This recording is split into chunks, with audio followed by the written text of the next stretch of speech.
Hi everyone, স্বাস্থ্য বিষয়ক আলোচনা সম্পর্কিত চ্যানেল মেডিকেল হেলথ ডিসকাশনে আপনাদের সকলকে স্বাগত জানাচ্ছি। আজকের আলোচনার বিষয়টি বিশেষ গুরুত্বপূর্ণ একটি বিষয়, সেটা হলো স্তন ক্যান্সার কিভাবে নিজেই পরীক্ষা করবেন। সহজভাবে বলতে গেলে ডাক্তারের কাছে না গিয়ে বাড়িতে বসে কিভাবে পরীক্ষা করবেন যে আপনার স্তনে টিউমার বা ক্যান্সার আছে কিনা। ফার্স্ট অফ অল আমি বলবো যে মানব শরীরের প্রাইভেট পার্ট নিয়ে অনেকেই কথা বলতে দ্বিধাবোধ করেন। যেমন আজকের বিষয় স্তন ক্যান্সার নিয়ে। স্তন মহিলাদের একটি প্রাইভেট পার্ট, কিন্তু এই সংকোচ বা লজ্জাবোধ এগুলো থেকে বেরিয়ে আসতে হবে সুস্থভাবে বাঁচতে হলে। এমন অনেক মা এবং বোনেরা আছেন, তারা হয়তো বুঝতে পারছেন বা অনুভব করতে পারছেন যে তাদের স্তনে কিছু অস্বাভাবিক পরিবর্তন হচ্ছে, আর এই পরিবর্তন বিবাহিত এবং অবিবাহিত উভয় ক্ষেত্রেই দেখা যেতে পারে। কিন্তু আসল সমস্যা সেটা হলো আমরা অস্বাভাবিক পরিবর্তনগুলো বুঝতে পেরেও কখনো কখনো সেগুলোকে এড়িয়ে চলি। অনেকে লজ্জায় পড়ে পরিবার বা আপনজনদের কাছে এই বিষয়গুলো বলে না, কিন্তু এই কাজগুলো একেবারেই সঠিক কাজ নয়, কারণ এই সমস্যাগুলো সময়ের ব্যবধানে জটিল আকার ধারণ করে, কখনো কখনো তা ক্যান্সারেও পরিণত হয়। তখন আপনার রোগের পরিধি অনুযায়ী চিকিৎসার ধরনটা বদলে যায়। এবার এই সংকোচ বোধ ছাড়াও আরও কিছু সমস্যা থাকতে পারে, যেমন মফস্বল এরিয়া, উপযুক্ত ডাক্তার নেই বা ডাক্তারের কাছে নিয়ে যাওয়ার মতন তেমন কেউ নেই, অথবা পুরুষ ডাক্তারকে দেখাতে যাচ্ছেন না, অথবা আর্থিক সংকটও থাকতে পারে। যারা এই ধরনের সমস্যাগুলোর মধ্যে বিলং করছেন তাদের জন্য আজকের এই ভিডিওটি, অর্থাৎ বাড়িতে বসেই নিজেই স্তন পরীক্ষা করুন। এটা আতঙ্ক বা ভয়ের কোনো বিষয় নয়, আবার পরীক্ষা করছেন মানেই আপনার স্তনে ক্যান্সার সেটাও নয়। তো সর্বপ্রথম আপনাকে যেটা করতে হবে সেগুলো হলো নিজের প্রাইভেসি বজায় রেখে একটি আয়নার সামনে দাঁড়াতে হবে।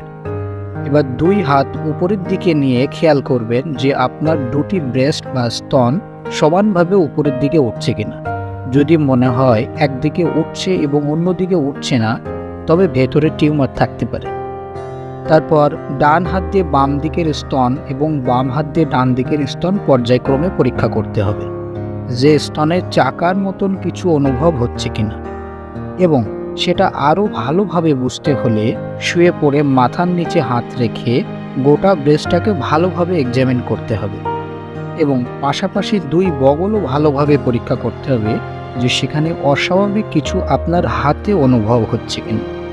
আর বেশিরভাগ ক্ষেত্রে আমরা যেটা মিস করে যাই সেটা হলো ব্রেস্টের নিচের দিকের কাজটা, অর্থাৎ চামড়ার ভাঁজের নিচের অংশটি, সেটাও ভালোভাবে এক্সামিন করতে হবে।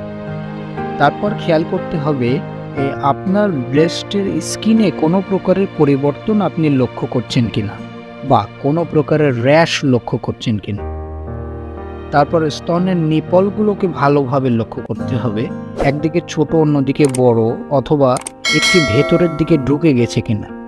আরও ভালোভাবে বুঝতে হলে আপনার দুই হাতে সাবান বা পিচ্ছিল জাতীয় কিছু লাগিয়ে দুদিকের ব্রেস্টের নিপলগুলোকে সমানভাবে চাপতে হবে এবং লক্ষ্য করতে হবে অস্বাভাবিক কিছু বেরিয়ে আসছে কিনা। আর এইগুলো করতে হবে মাসিকের ঠিক পরে, তাহলে বিষয়গুলো আরও পরিষ্কারভাবে বুঝতে পারবেন। আর যে সমস্ত বয়স্ক মহিলাদের মেনোপজ হয়ে গেছে বা মাসিকের সাইকেলটি বন্ধ হয়ে গেছে, তারা করবেন মাসের একটি নির্দিষ্ট সময় বা দিনকে বেছে নেবেন।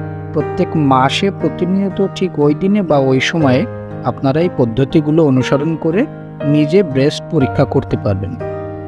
বিশ্বের উন্নত কিছু দেশগুলোতে ব্রেস্ট ক্যান্সার নির্ণয়ের জন্য মেমোগ্রাফি করা হয়, কিন্তু এগুলো যথেষ্ট ব্যয়বহুল, সেই কারণে সবার পক্ষে সাধ্য নয়। তাই কোনো প্রকারের ব্যয় না করেই বা ডাক্তারের কাছে না গিয়ে বাড়িতে বসেই সেলফ ব্রেস্ট এক্সামিনেশন করুন, এবং এটা প্রতি মাসে বা প্রতিনিয়তই করুন। অস্বাভাবিক কিছু লক্ষ্য করলেই ডেফিনেটলি আপনার ফ্যামিলি ফিজিশিয়ানের সাথে আলোচনা করুন, অথবা অভিজ্ঞ কোনো ব্রেস্ট সার্জনকে দেখিয়ে নিন। ফলাফলে আপনি যেটা পাবেন তা হলো কোনো প্রকারের অস্বাভাবিক কিছু না থাকলে তো সেটা আপনার জন্য এবং আপনার পরিবারের জন্য অবশ্যই মঙ্গলময়। আর যদি অস্বাভাবিক কিছু পেয়েও থাকেন, তাহলে সেটা হয়তো আর্লি স্টেজে ধরা পড়বে এবং আপনার পরিপূর্ণ সুস্থ হওয়ার সম্ভাবনা শতভাগ বৃদ্ধি পাবে। তাই এখনই সময় সচেতন হবার। ব্রেস্ট ক্যান্সার প্রতিরোধে সেলফ ব্রেস্ট এক্সামিনেশন করুন, নিজে সুস্থ থাকুন এবং অন্যকেও উদ্বুদ্ধ করুন। সকলের সুস্বাস্থ্য এবং অপচিকিৎসামুক্ত দেশ গড়ার প্রত্যাশা নিয়ে আজকের আলোচনা এখানেই শেষ করছি। সবাইকে ধন্যবাদ।